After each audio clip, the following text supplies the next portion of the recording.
PFC ทุกคนเนาะมื้อนี้เราจะมาแนะนำการใส่สปริงเนาะอ่าการนำใส่สปริงเนาะเกี่ยวกับการนำใส่สปริงนี่เนาะอันนี้เป็นสปริงของแฟกเตอร์เนาะตัดเนี่ยว่าตัดเฟียงกับตัวนี้ก่อนเนาะว่าตัดเฝ้าตัดสันหลายเนาะตัวนี้ยังบ่ทันได้ตัดถ้าหากว่าตัดเฟียงกับตัวนี้ยกตัวอย่างเฮาตั้งไว้ที่ความไว12เนาะบ่แม่นความไวขอโทษเนาะเฮาตั้งไว้ที่12 MPa เนาะเฮาสปริงเฮายาวเฮายิงเบิ่งอากาศจะฮู้เนาะยกตัวอย่างความไวอยู่ที่930เนาะหรือว่า930 920ก็แล้วแต่เนาะเฮาลันสปริงเข้าไปจำก็ยังออก920แสดงว่าสปริงเฮายังแข็งโพดเนาะตัดตึมหน่อยนึงน้อยเดียวเนาะตัดเทื่อละน้อยเข้าไปเลยเนาะตัดเทื่อละมิลเทื่อละสั่งบ่ได้เด้ยาวเกินเนาะเทื่อละครึ่งสั่งบ่แน่นอนซะเทื่อละ4-5มิลเข้าไปเนาะหลังจากนั้นเฮามาเทสเบิ่งทดลองเบิ่งเนาะยกตัวอย่างความไวต่ำสุด920ลันเข้าสูงสุด970ถือว่าโอเคเนาะอันนี้เกี่ยวกับการนำใส่สปริงเนาะแล้วเกี่ยวกับการตั้งเล็กสำหรับสปริงยาวเกินเนาะเฮายิงนี่ปรับเข้าปรับออกนี่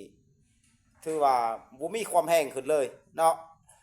ยกตัวอย่างว่ามันแห้งอยู่950ปรับเข้าสุดก็950เนาะเลยออกจำก็950แสดงว่าสปริงเฮายาวหน่อยนึงเนาะเฮาต้องได้ตัดเฟิร์มอีกจังหน่อยนึงเนาะเกี่ยวกับการนำใส่สปริงเฮาใส่ไปล้นๆจังหน่อยนึงเฮาก็ทวดออกมาเนาะสปริงนี่เนาะเพื่อรักษาสปริงแล้วก็เอาเซ็ตสู้มาเซ็ตออมมันเนาะเซ็ตให้เบิดเนี่ยนี่เนาะปินออมเนาะเซ็ตให้งามๆเนาะเพื่อให้ใส่สปริงไว้ทนทานเนาะแล้วก็สปริงก็รีดไหลเสมออยู่ตลอดเนาะนี่เนาะเอาแง่เข้าไปหู้นี่เฮ็ดอะไรเฮ็ดเนาะให้มันสะอาดแง่เข้าไปหู้นี่เนาะถือว่าการเป็นการอนามัยสปริงที่ดีเนาะทางนาก็คือกันเพื่อให้ขี้ปูนขี้นี่ขี้เปื้อนนี่หยังไปติดมันเนาะเวลามันติดหลายมันสิเฮ็ดให้สปริงเฮาบ่มีคุณภาพเนาะสปริงเฮาจะบ่มีคุณภาพนี่อันนั้นเกี่ยวกับการตัดแล้วก็การรักษาสปริงเนาะเอาอีหยังน้ำมันอีหยังทาก็ได้เนาะทาวางๆเด้อบ่ทาหลายทางในสุดรถนี่ก็เซ็ตเนาะแย่เข้าไปเซ็ตให้เบิดอนามัยให้ละเอียดเนาะแต่ละวันล้นๆก็อนามัยเนาะใบขี้ฝุ่นขี้เปื้อนเข้าไปเนาะเดี๋ยวว่ายิ่งมันจังเสถียรเกี่ยวกับสปริงเนาะสปริงมันก็เป็นปัญหาหลักตัวนึงที่ว่าสำคัญหลายเนาะถ้าบ่มีสปริงดียิ่งมันก็บ่คักบ่แน่เนาะง้างไปวืดนึงก็อ้วนเนาะสปริงไฮเนาะสปริงอันนี้ถือว่าง้างว่าเป็นชั่วโมงยิ่งก็ยังถึกโอเคคือเก่าเนาะถือว่าเป็นสปริงของคาร์บอนเนาะถือว่าสปริงที่ดีที่สุดของปัจจุบันนี่เนาะนี่จำเลยหักไปล้นๆนี่เด้สื่อทักเลยบ่มีโคตรจักหน่อยเนาะอันนี้ถือว่าสปริงสำหรับสปริงยังบ่เข้ามาหัวเนาะถือว่าการสร้างเครื่องช่วงนี้ก็ถือว่าซับซ้อนและก็ยากหลายเนาะอันนี้ถือว่าการนำใส่สปริงเกี่ยวกับการนำใส่กล่องเนาะกล่องช่องนี่เราจะเอากล่องมากูดน้อยมาสาธิตให้เบิ่งเนาะเราบ่ได้เอากล่องใหญ่ลงมาเนาะตัวอย่างเราตั้งไว้ที่เหล็กหยังเนาะอันนี้เป็นการซูมเนาะซูมเข้าซูมออกเราตั้งไว้ปรับล้าไว้ที่เหล็กเปียดนี่ซะเนาะไว้ที่เหล็กเปียดยิ่งไกลแล้วก็ใส่เหล็กเปียดอยู่ตลอดเด้อมันจังสิถึกยกตัวอย่างว่ายิ่งไกลมันไกลหลายเนาะวันนี้อยากให้มันไกลเข้ามาว่ายิบบิดเข้ามาเหล็กเก่าเหล็ก10เหล็ก11 12ลูกปืนจะฟ้องไปทางหากเด้อเฮาตั้งกองระยะ30เมตรระยะ20เมตรนี่ขึ้นไปถึง30ถึง40นี่ถือว่ายิงวง10เนาะถือว่า50นี่ถือว่าลูกปืนจักลงต่ำหน่อยนึงเนาะอันนี้เนาะถ้าว่า50เมตรนี่ลูกปืนยังบ่ทันลงต่ำมียังซื่ออยู่ แสดงว่าสปริงนั้นขาลมอยากแห้งเกินไปเนาะเวลายิงไกลๆลูกปืนก็ถือว่าจะอยากออกเนาะถ้าว่าไว้ความไวบ่เหมาะสมกับลูกอันนี้เนาะเจ้ายิ่งเลขไหลเจ้าก็ยิ่งเลขนั้นไปตลอดยิ่งเลข5ก็เลข5เลข7ก็เลข7เลข10ก็เลข10อยู่ตลอดเนาะบ่ซูมเข้าซูมออกเนาะเวลาวันนี้ตั้งกอง30เมตรเวลายิง10 20เมตรลงมาหา15นี่มันจะตกขีดหลุมเนาะมันจะตกลงขีดหลุมกองเหล็กบวกหรือว่ากองตอมลงไปเนาะ1ขีดหรือว่า2ขีด1ขีดเนาะลง20ลงมาหา15เนาะ15ลงมาหา10บัดตกลงอีกขีดที่2เนาะถือว่าเป็นอันนั้นถือว่าการนำใส่กองเนาะบางคนว่าเป็นหยังยิงไกลบ่ถึกเนาะตั้งกองไกลมายิงไกลบ่ถึกแล้วมันตกหลุมเนาะมันตกลงหลุมเพราะว่าลูกปืนบ่ทันขึ้นเริ่มบินขึ้นเนาะเพราะค่ากองนี้มันสูงกว่าล่างนี่ประมาณนิ้วปลายเนาะนิ้ว1นิ้วปลายนิ้วมือปลายอันนี้เนาะถือว่าการนำใส่กองนำใส่ให้ถึกวิธีเนาะนำใส่ให้มันเป็นปืนบ่แม่นว่าวง10อยู่ตลอดเนาะ5เมตรก็วง10เมตรก็วง10มันบ่แม่นเนาะการยิงของปืนนี่มือใหม่เนาะตัวอย่าง50ตกขีดหนึ่ง7050ถึง55ตกขีดทำอิฐเนาะขีดที่1แล้ว70นี่อาจจะตกอยู่ขีดที่2เนาะ80ก็ตกลงอีก90ก็ตกลงอีกเนาะ100เมตรตกลงอีกเลยลูกปืนการบินของลูกปืนเนาะถือว่าถ้าเฮายิงไกลๆถ้าเฮาบ่มีกองวัดระยะแล้วก็บ่ฮู้จักเฟือกองเนาะเฟือเส้นเล็งถ้ายิงเฟือเส้นเล็งนี่ถ้าบ่ฮู้เฟือมันจะฟิตเนาะเฮ็ดให้ปืนเฮาฟิตถือว่าการยิงนี่บ่ถึกว่าซั่นซะบ่ถึกกับเป้าหมายเนาะถือว่าสำหรับกองนี่เนาะบ่ให้วิทย์เข้าวิทย์ออกหมายความว่ายกตัวอย่างไปก็มักเจ้าต่างกองเลข7ก็เจ้าตองยิงเลข7ไปตลอดเนาะถ้าเจ้าจักยิงเลข9เลข10นี่เจ้าต้องต่างกองอีกเทื่อนึงเนาะต่างกองอีกหมายความว่ากองช่องนี่มันขยายตามซูมเวลาเฮาวิทย์เข้าเส้นเล็งมันจะใหญ่ออกเนาะใหญ่ออกวันนี้เฮ็ดให้ลูกปืนเฮาตกหลุมลงเนาะหรือว่าตกเทิงขึ้นนั่นเนาะเกี่ยวกับการนำใส่กองวันนี้แลกเนาะส่วนที่เฮาเว้าไปเนาะเกี่ยวกับแลกผ่านมานี่เนาะการเลี้ยงเบียนนี่ หลายคนก็อยากรู้ว่าเฮาเลี้ยงเบียนจังไดเนาะมันจังยิงมันจังเถียงเนาะส่วนหลายเฮาก็เลี้ยงปกตินี่แหละเนาะเบียนเนาะอ้าวคือใครบ่ได้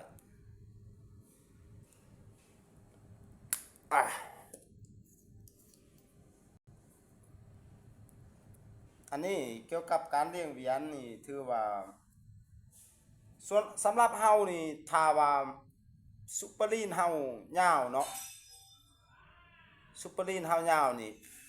เฮาสิเลี้ยงหงาย2ความ2เนาะหรือว่าหงาย1ความ1แล้วหงาย2ความ2เนาะสำหรับปืนของต่างประเทศเขาเจ้าสิเลี้ยงหงาย2ความ2ครั้งหงาย2ความ2เนาะสำหรับเล็กของฮูเวียนนี่จะความ2หงาย2เนาะตัวนี้เป็นเล็กของอัปเกรดเนาะยกตัวอย่างว่าเลี้ยงยกตัวอย่างว่าซุปเปอร์ลีนเฮายาวแบบนี้เนาะซุปเปอร์ลีนเฮายังยาวแบบนี้เฮาต้องเลี้ยงหงาย2ความ2ก็ได้เนาะถ้าว่าอยากเลี้ยงความ2หงาย2ความ2หงาย2ต้องได้ตัดซุปเปอร์ลีนอีกหน่อยนึงเนาะตัดน้อยเดียวน้อยแท้น้อยว่าเนาะถ้าอยากเลี้ยงปกติความ2หงาย2แบบนี้เนาะต้องได้เจียซุปเปอร์ลีนอีกหน่อยนึงเกี่ยวกับการคัดการถูนี่เนาะเป็นหยังเล็กการกักลมของเจ้าบ่อยู่เนาะย้อนว่าเจ้านี่คัดซุปเปอร์ลีนบ่ดีเนาะอันนั้นที่1 2มาซุปเปอร์ลีนเจ้าสั่นเกินไปเนาะก็เฮ็ดให้มันบ่อยู่เนาะกักลมบ่ได้การเลี้ยงเวียนนี่เบิ่งให้ดีๆเนาะบ่ให้ผิดเนาะอันนี้เป็นความ2หงาย2หรือว่าความ3หงาย3เลี้ยงแบบหลายเลี้ยงเนาะเลี้ยงให้มันฮอดกับซุปเปอร์ลีนเนาะยกตัวอย่างเฮาสิเลี้ยงความหงาย2ความ2ให้เบิ่งเนาะว่าเลี้ยงแบบไรว่ามันหวดจังไดเนาะซุปเปอร์ลีนเนาะ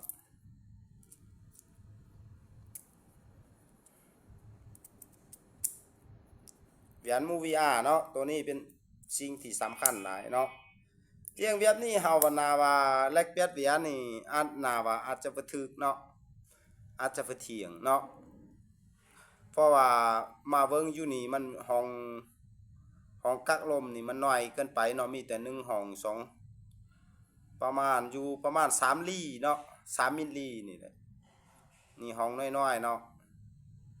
นี่ก็มีแต่2ห้องแบบนี้เนาะน่าจะบ่เสถียร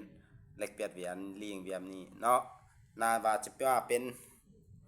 ความ2ง่าย2เนาะมาเบิ่งว่าความ2ง่าย2นี่มันมีจักห้องเนาะ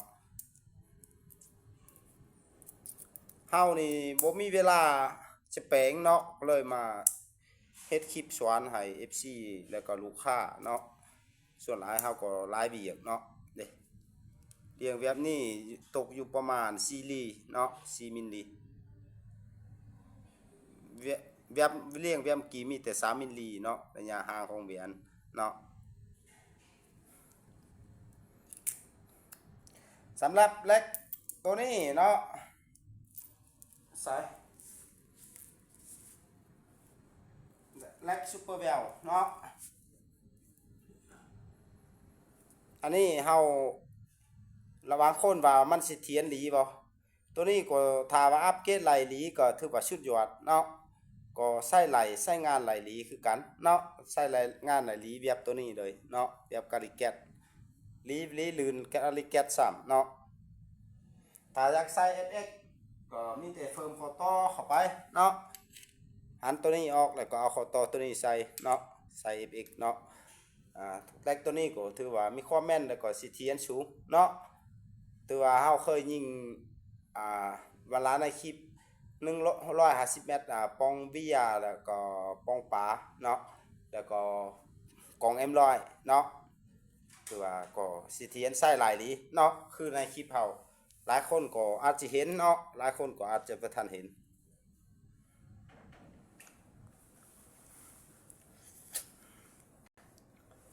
ในคลิปเก่าเฮายิงเนาะ3 4เฮาอ่านว่า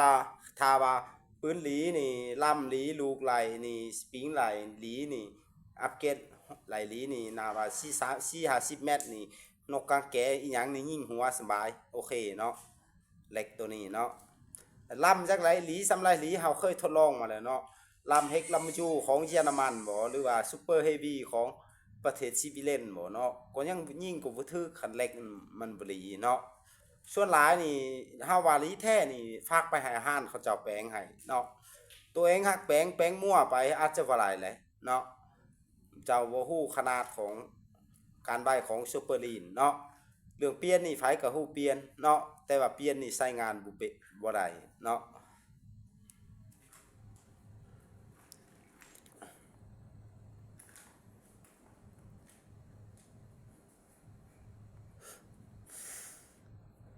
อันนี้เป็นคลิปเก่าๆเฮาเนาะ29เฮาเนาะยิงนกก็ถือว่ายิงแต่หัวแบบนี้เล็กตัวนี้เนาะก็ถือว่าสิเถียรสมควรเนาะอันนี้เป็นคลิปเก่าๆเฮาเลื่อนไปเบิ่งก็หลายเนาะเฟซ2ตัวเนาะก็ยิงหัวเนาะนี่ก็ยิงหัวหมดเนาะมาสุดนี้ถือว่าบ่ได้ยิงตัวเนาะยิงหัวหมดเนาะยิงหัวตัวบางนี่ก็ยิงหัวหนูเนาะถือว่ายิงตัวแม่นนกหัวจุกเหลืองเนาะหนึ่งนัดแต่ว่าสองบ่เห็นเนาะนกกระโลกก็ไม่เห็นไป2ตัวเนาะอันนี้แท็กเตอร์มาทดลองเล็กตัวใหม่เนาะซูเปอร์เวลถือว่าก็ฟอไซไลเนาะฟอเตไซไลขอบใจเนาะที่เข้ามาติดตามนะอันนี้ก็ถือว่าเป็นคลิปเก่าเฮายิงเนาะถือว่าได้คำตอบมานานถือว่าก็แม่นไส้ไหลเนาะเล็กตัวนี้เนาะก็คือเฮาเว้าไปบางกี่เนาะ ถือว่าใครสนใจเครื่องตัวใดก็ทักเข้ามาเนาะขอบใจนำ FC และก็ท่านผู้ชมเนาะ